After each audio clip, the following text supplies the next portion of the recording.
Osman kwa mahari yake mliyokubaliana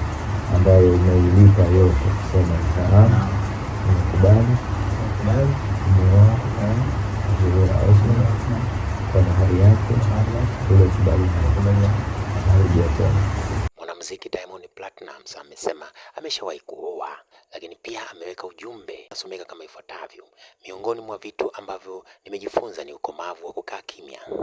Ukomavu huu unataka uvumilivu wa hali ya juu, inataka uwe na moyo wa subira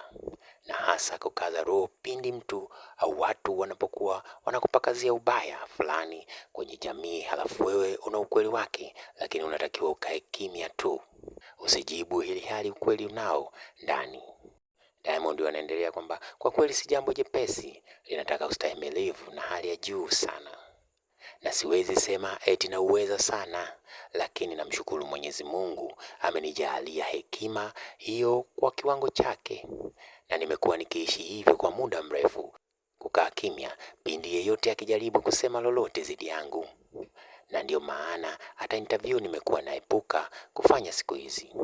japo si jambo jepesi, lakini faida yake nimeiona na ni kubwa, maana vita vyako inakuwa unapambaniwa na Mwenyezi Mungu na inakufanya uwe mshindi kila siku,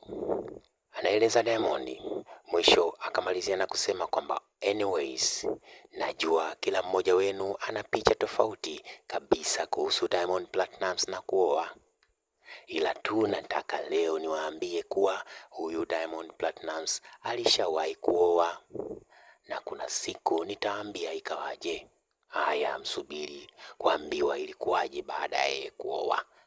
Lakini licha ya yeye kuweka ujumbe huo na kuonyesha picha mbalimbali akiwa na shehe mkuu pale wa Dar es Salaam, Shehe Walidi akimwozesha Mama Dangote, mama yake mzazi, naye ameposti katika ukurasa wake wa Instagram akimpongeza mwanae huyo, ameandika alhamdulillah, limepita salama, hongera mwanangu, nasibu kichwa na mkeo Zuhura. Wewe una maoni gani kuhusu ndoa hiyo?